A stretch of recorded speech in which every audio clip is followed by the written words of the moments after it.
नमस्कार दोस्तों, आप सभी का अपने जाने-माने यूट्यूब चैनल बजरंग क्लासेस पर दोस्तों बहुत-बहुत स्वागत है।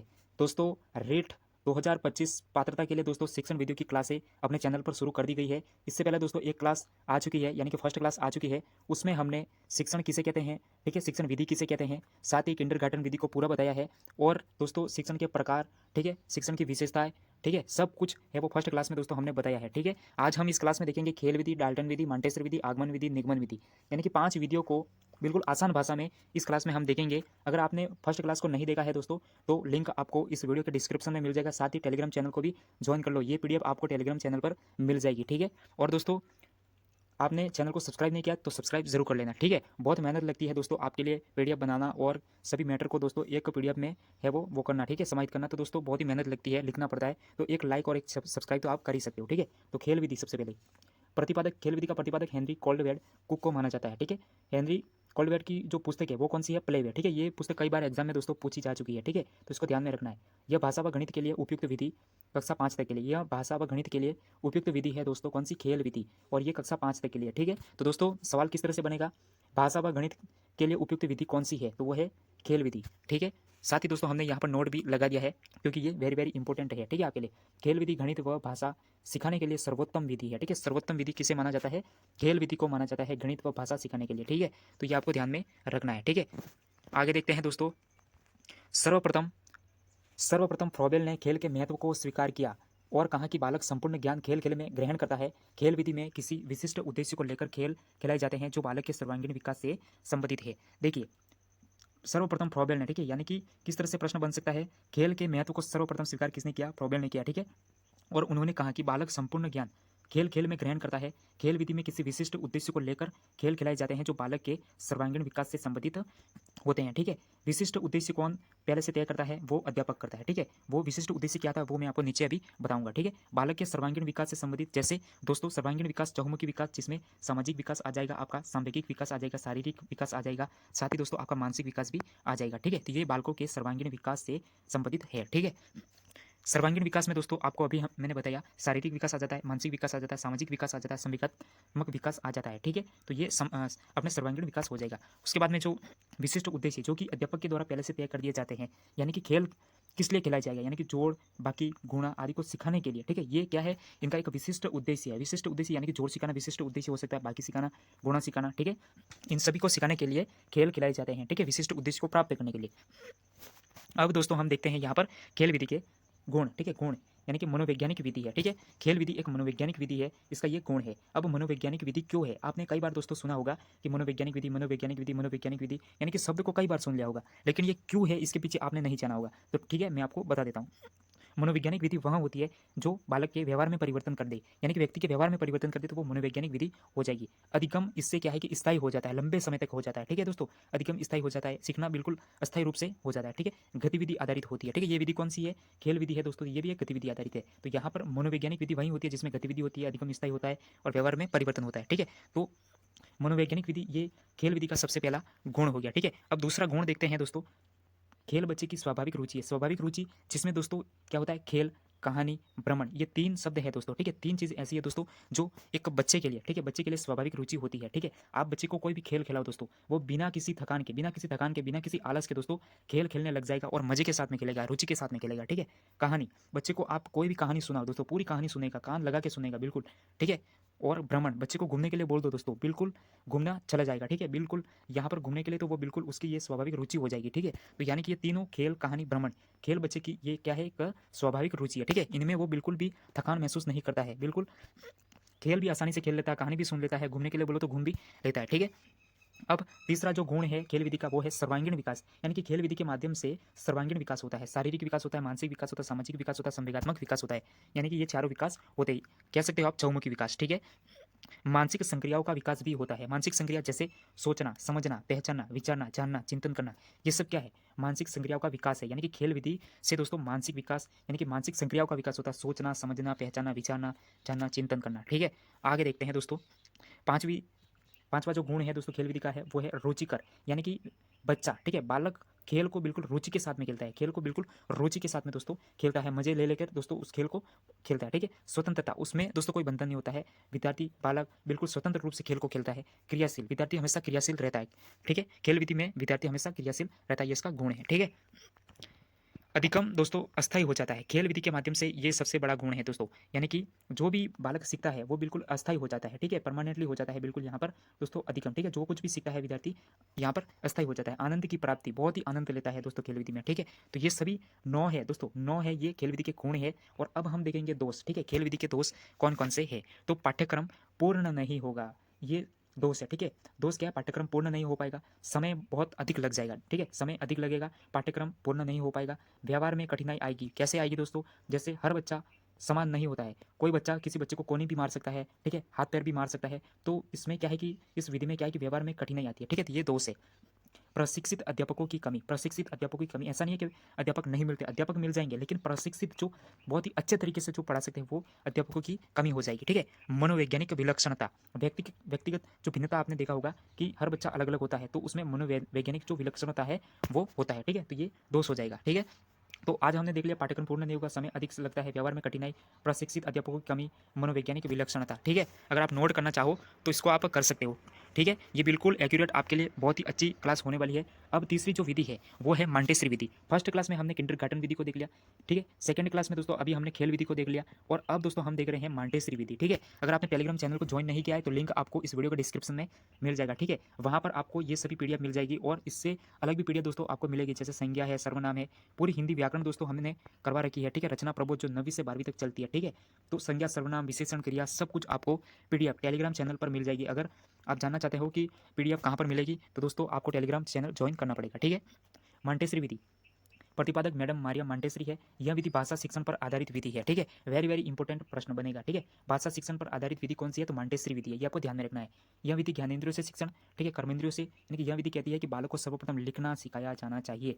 जैसा कि दोस्तों आपने जो क्वेश्चन देखे होंगे दोस्तों, सुबोपली। ठीक है, सुबोपली यानी कि ये अपना क्या है, सुबोपली, पहले सुनना, बोलना, पढ़ना और लिखना। लेकिन यहाँ पर मारिया मॉन्टेसरी, यानी कि मारिया मॉन्टेसरी क्या कहती है कि इस विधि में बताया गया है कि बच्चे को सर्वप्रथम क्या करना है, लिखना सिखाया जाना चाहिए। तो प्रश्न किस तरह से बनेगा, किस विधि में सर्वप्रथम लिखना सिखाया जाता है, तो मॉन्टेसरी विधि। ठीक है, और मॉन्टेसरी विधि के प्रवर्तक कौन है, यहाँ पर प्रतिपादक कौन है, मैडम मारिया मॉन्टेसरी। ठीक है, तो ये आपको ध्यान रखना है। अब मारिया जो मॉन्टेसरी विधि है, ठीक है, यहाँ पर मॉन्टेसरी विधि है, इसकी विशेषता है तो रुचि व स्वगति से सीखता है बालक। ठीक है, रुचि व स्वगति से सीखता है। ठीक है, प्रत्येक विद्यार्थी का प्रकृति 30 सूचक तैयार किया जाएगा पर बल देती है। ठीक है, तो कौन सी विधि विद्यार्थी का प्रकृति 30 सूचक तैयार किए जाने पर बल देती है, तो वो है मॉन्टेसरी विधि। ठीक है, ये आपको ध्यान में रखना है, वेरी वेरी इंपॉर्टेंट। दो ही विशेषता है लेकिन कई बार एग्जाम में आ चुकी है। ठीक है, इस विधि के 3 पद है। अब इस विधि के कौन कौन से पद है, 3 पद है मॉन्टेसरी विधि के, भाषा शिक्षण, कर्मेंद्रियों का शिक्षण, ठीक है, ज्ञानेंद्रियों का शिक्षण, यानी कि ये आपके लिए इंपॉर्टेंट हो जाएगी। ठीक है, यानी कि ये 3 आपको दे सकता है एग्जाम में ऑप्शन में, और चौथा और कोई दे देगा। ठीक है, यानी चौथा और कोई दे देगा, तो दोस्तों ये 3 आपको याद रखना है। यानी कि मॉन्टेसरी विधि के 3 पद है, भाषा शिक्षण, कर्मेंद्रियों का शिक्षण, ज्ञानेंद्रियों का शिक्षण। अब है दोस्तों नोट, नोट इसलिए लगाया क्योंकि ये आपके लिए इंपॉर्टेंट है। बालकों को सर्वप्रथम लिखना सिखाने पर बल। ठीक है, लिखना सिखाने पर बल, मैं आपको बार बार बोल रहा हूँ, लिखना सिखाने पर बल, ये प्रश्न आपके लिए बन सकता है, पहले कई बार बन चुका है, क्योंकि अपना जो क्वेश्चन है वो बिल्कुल अलग है, सुबोपली। ठीक है, वो बिल्कुल लास्ट में सिखाया जाता है लिखना, लेकिन यहाँ पर क्या है दोस्तों, यहाँ पर लिखना सर्वप्रथम सिखाया जाता है, तो ये प्रश्न बन सकता है। अब दोस्तों चौथी विधि है वो है डाल्टन विधि। अभी तक हमने कितनी विधि देख ली, 3 विधि। ठीक है, फर्स्ट क्लास में दोस्तों हमने देखी किंडरगार्टन विधि। अगर ये क्लास आपने नहीं देखी तो वीडियो, यानी कि इस वीडियो के डिस्क्रिप्शन में फर्स्ट क्लास का लिंक आपको मिल जाएगा, वहाँ से आप क्लिक करके उस क्लास को देख लेना। लेकिन इस क्लास को पूरा देखने के बाद किंडरगार्टन विधि देख ली, खेल विधि देख ली, ठीक है, मारिया मॉन्टेसरी विधि देख ली, और अब दोस्तों यहाँ पर डाल्टन विधि को हम देखेंगे। तो प्रतिपादक कुमारी हेलन पार्कहर्स्ट, जो कि अमेरिका की थी। डाल्टन एक स्थान का नाम है जो अमेरिका में स्थित है। ठीक है, डाल्टन एक स्थान का नाम है जो अमेरिका में स्थित है। ये प्रतिपादक कई बार एग्जाम में आ चुका है। ठीक है, तो प्रतिपादक कौन है, कुमारी हेलन पार्कहर्स्ट, जो कि अमेरिका की थी। ठीक है, इस विधि में बिना किसी बंधन व समय विभाग चक्र से स्वतंत्र शिक्षण करवाया जाता है। ठीक है, इस विधि में क्या होता है कि कोई भी तो बंधन नहीं होता है। ठीक है, समय विभाग यानी कि समय कोई निश्चित नहीं होता है, स्वतंत्र शिक्षण करवाया जाता है। ठीक है, स्वतंत्र रूप से इसमें शिक्षण करवाया जाता है। ठीक है, लहर शिक्षण इसी पर आधारित है। लहर शिक्षण है दोस्तों, ये किस पर आधारित है? ये है डाल्टन विधि पर। और दोस्तों लहर शिक्षण प्रणाली है वो भी दोस्तों किंडरगार्टन विधि, यानी कि किंडरगार्टन विधि में भी दोस्तों लहर शिक्षण है वो किंडरगार्टन पर आधारित है, और यहाँ पर लहर शिक्षण डाल्टन विधि पर भी आधारित है। ठीक है, ये आपको ध्यान रखना है। अब इसकी सभी विशेषता हम देख लेते हैं एक एक करके डाल्टन विधि की। तो ये एक मनोवैज्ञानिक विधि है। मनोवैज्ञानिक विधि दोस्तों आपको मैंने बता दिया, व्यवहार में परिवर्तन वगैरह। ठीक है, बालक क्रियाशील रहेगा। बालक हमेशा दोस्तों डाल्टन विधि में क्या है? क्रियाशील रहेगा। स्वतंत्र वातावरण मिलेगा दोस्तों उसको, बिना किसी बंधन के। ठीक है, बिना किसी बंधन के इसमें शिक्षण करवाया जाएगा। ठीक है, अब इस विधि के दोष क्या क्या है वो देख लो। पाठ्यक्रम पूरा नहीं होगा, पाठ्यक्रम पूरा नहीं होगा, समय बहुत अधिक लग जाएगा और प्रशिक्षित अध्यापकों की आवश्यकता होगी। ठीक है, तो दोस्तों डाल्टन विधि को हमने पूरा देख लिया, एक बार वापस देख लो। तो दोस्तों डाल्टन विधि प्रतिभा कुमारी हेलन पार्कहर्स्ट। ठीक है, बिना किसी वाद्यंत्र के। ठीक है, मनोवैज्ञानिक विधि है, बालक क्रियाशील रहेगा, स्वतंत्र वातावरण, बिना किसी बंधन के शिक्षण। ठीक है, अब दोस्तों हम आगमन निगमन विधि, ठीक है, एक एक करके। अभी तो दोस्तों हम दोनों के जो शिक्षण सूत्र है, ठीक है, आगमन विधि के सूत्र है उनको देख रहे हैं। ठीक है, आगे जाके दोस्तों हम आगमन को भी अलग देखेंगे और निगमन विधि को भी अलग देखेंगे। ठीक है, तो दोस्तों आगमन निगमन विधि पांचवी विधि। ठीक है, तो दोस्तों आगमन, अब ये देख के मत भग जाना कि इसे कैसे याद करेंगे, उसके लिए भी एक ट्रिक है आपके लिए। ठीक है, तो आगमन विधि उदाहरण से नियम की ओर, ये मैं आपको बिल्कुल विस्तार से आगे समझाऊंगा। उदाहरण से नियम की ओर चलती है, विशिष्ट से सामान्य की ओर चलती है, ज्ञात से अज्ञात की ओर चलती है, और स्थूल से सूक्ष्म की ओर चलती है। ठीक है, निगमन नियम से उदाहरण, सामान्य से विशिष्ट, अज्ञात से ज्ञात, सूक्ष्म से स्थूल की ओर चलती है। ठीक है, यानी कि इसका उल्टा कर देना, इसका उल्टा कर दोगे तो आपका निगमन के सूत्र बन जाएंगे, और आगमन के आपने याद कर लिए तो आपके सीधे निगमन के तो याद हो जाएंगे। ठीक है, उसके लिए ट्रिक क्या है देख सकते हैं, नोट।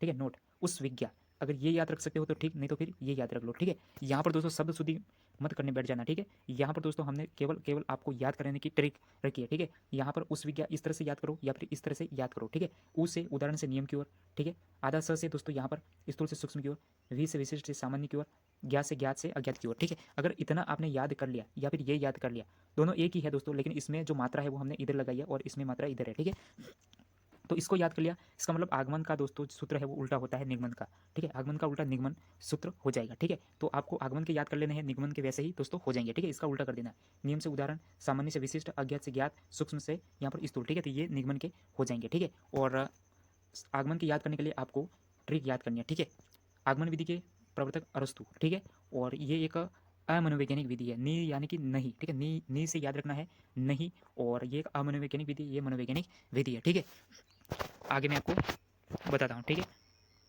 आगमन व निगमन विधि के सोपान। ठीक है, आगमन व निगमन विधि के सोपान कितने होते हैं? आगमन के भी 4 होते हैं, निगमन के भी 4 होते हैं। तो दोस्तों ये बेसिक आपको याद रखना है, नोट लगा दिया है। आगमन विधि के सोपान 4 होते हैं, निगमन विधि के सोपान 4 होते हैं। संश्लेषण व विश्लेषण विधि के सोपान 3 और 3 होते हैं, यानी कि संश्लेषण विधि के सोपान 3, विश्लेषण विधि के सोपान 3 होते हैं। ठीक है, तो ये आपको याद रखना है आगमन विधि।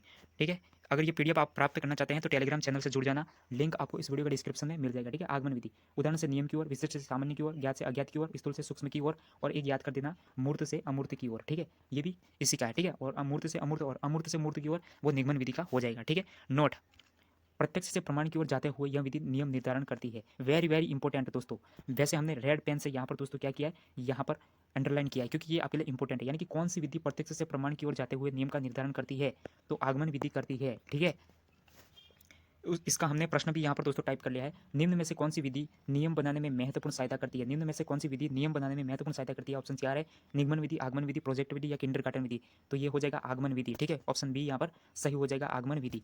Very very important. आगमन विधि के 4 चरण होते हैं। ठीक है, आगमन विधि के 4 चरण कौन से? विशिष्ट उदाहरण। अब मैं दोस्तों आगे चलकर इनको बिल्कुल अपनी भाषा में, ठीक है, अपने भाषा में दोस्तों मैं आपको पूरा बताऊंगा। अभी यहाँ पर दोस्तों आप किताबी भाषा देख लीजिए। ठीक है, तो विशिष्ट उदाहरण, एक ही प्रकार के विभिन्न उदाहरणों को अध्यापक द्वारा बच्चों के सामने प्रस्तुत किया जाना है। ठीक है, उदाहरण बच्चे के जीवन से संबंधित होने चाहिए। वेरी वेरी इंपॉर्टेंट प्रश्न दोस्तों। ठीक है, कैसे बन सकता है? यहाँ पर बच्चे के जीवन से संबंधित उदाहरण है वो होने चाहिए।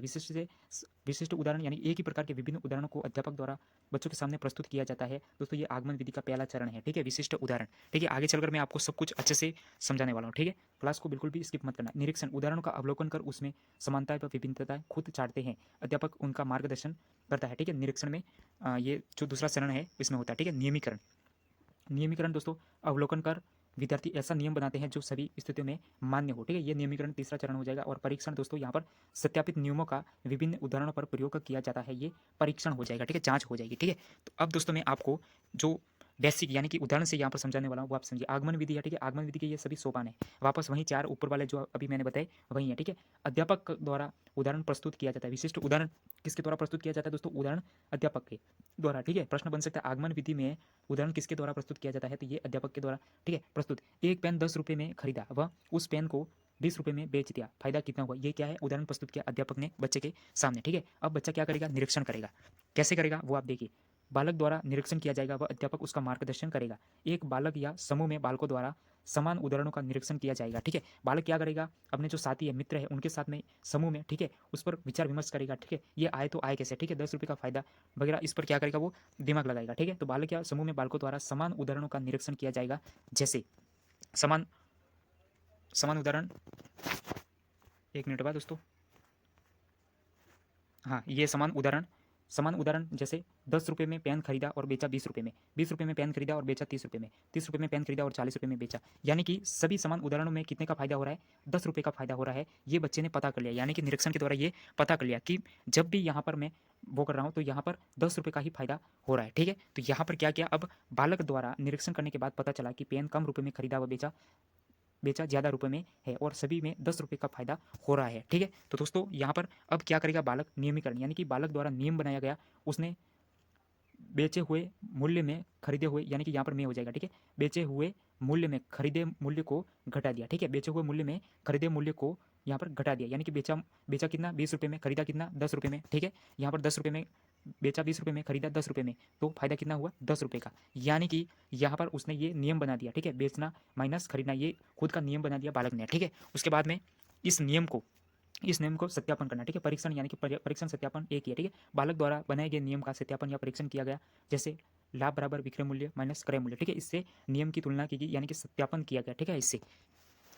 अब दोस्तों यहाँ पर गुण, ठीक है, गुण क्रमबद्ध चलती है, ठीक है, चरण क्रमबद्ध चलती है, ठीक है। इसमें मनोवैज्ञानिक विधि यानी कि क्रमबद्ध चलती है। आप सभी जानते हैं कि इस विधि में क्रमबद्ध, यानी कि मनोवैज्ञानिक विधि वही होती है जिसमें व्यवहार में परिवर्तन हो जाए, साथ ही क्रमबद्ध चलती हो, ठीक है, मनोवैज्ञानिक विधि, ठीक है। ये सब आगमन विधि के गुण है। मनोवैज्ञानिक विधि छोटी कक्षाओं के लिए उपयोगी है, नवीन ज्ञान को खोजने के लिए जिज्ञासा पैदा करती है, साथ ही दोस्तों नियमों सूत्रों का निर्माण व संबंध बताती है। बच्चों में चिंतन तर्क, आत्मविश्वास व अन्य मानसिक क्रियाओं का विकास हो जाएगा, ठीक है। ये आगमन विधि के सब क्या है? गुण है। वापस देख लो, मनोवैज्ञानिक विधि छोटी कक्षाओं के लिए उपयोगी है, नवीन ज्ञान को खोजने के लिए जिज्ञासा पैदा करती है, नियमों सूत्रों का निर्माण व संबंध बताती है, बच्चों में चिंतन तर्क, आत्मविश्वास व अन्य मानसिक क्रियाओं का विकास किया जाएगा, ठीक है। ये गुण हो जाएंगे इसके। ये है दोष, यानी कि आगमन विधि के दोष कौन से हो जाएंगे? यह विधि केवल प्रतिभाशाली बालकों के लिए उपयोगी है। वेरी वेरी इंपॉर्टेंट प्रश्न।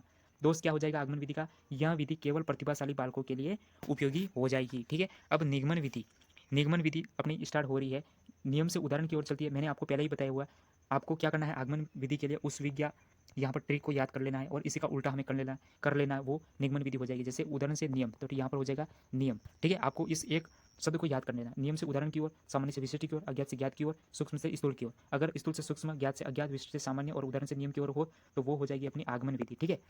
और आगमन विधि का जैसे उल्टा निगमन विधि।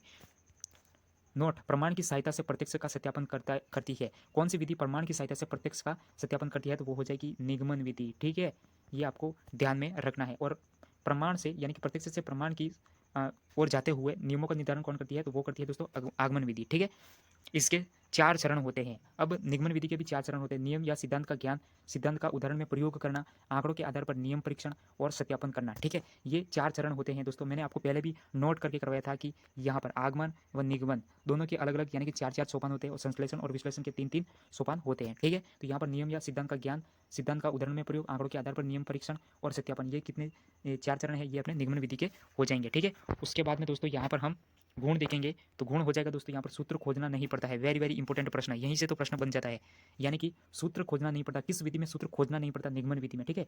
यहाँ पर मैंने अंडरलाइन नहीं लगाया, लेकिन मैं यहाँ पर स्टार लगा देता हूँ, क्योंकि ये कई बार आ चुका है, किस विधि में सूत्र नहीं खोजना पड़ता है, तो वो हो जाएगी निगमन विधि। संक्षिप्त के साथ व्यवहारिक भी है यह विधि, समय कम लगता है, अन्य कक्षाओं के लिए उपयोगी है। जबकि छोटी कक्षाओं के लिए कौन सी विधि उपयोगी है? आगमन विधि, ठीक है। ये अन्य कक्षा के लिए उपयोगी है और यह विधि उस समय उपयोग होती है जब पाठ को जीवन से संबंधित नहीं किया जा सकता है। ठीक है, तो ये गुण हो जाएंगे अपने निगमन विधि के। अब निगमन विधि के दोष हम देख लेते हैं। तो अमनोवैज्ञानिक विधि है, ये शिक्षक केंद्रित विधि है, अधिकम स्थायी नहीं होता है। ठीक है, रटने पर बल देती है और छोटी कक्षाओं के लिए उपयोगी नहीं है। ठीक है, जबकि कौन सी है तो वो हो जाएगी अपनी आगमन विधि। ठीक है, और ये छोटी कक्षाओं के लिए उपयोगी नहीं है, लेकिन अन्य कक्षाओं के लिए ये उपयोगी हो जाएगी। तो अधिकम स्थायी नहीं होता है, वो किस में नहीं होता है, ये अपने निगमन विधि में नहीं होता है। ठीक है, तो दोस्तों आज की क्लास अपनी पूरी होती हुई, और इस पीडीएफ को आप प्राप्त करना चाहते हैं तो आपको टेलीग्राम चैनल को ज्वाइन कर लेना है। टेलीग्राम चैनल का लिंक आपको इसी क्लास के नीचे यानी कि डिस्क्रिप्शन में आपको मिल जाएगा। साथ ही फर्स्ट क्लास आपने नहीं देखी तो उसका भी लिंक आपको इसी वीडियो के डिस्क्रिप्शन में मिल जाएगा। उस क्लास को आप पूरा जरूर देख लेना, हमने यहीं से स्टार्ट किया है। ठीक है, थैंक यू फॉर वॉच।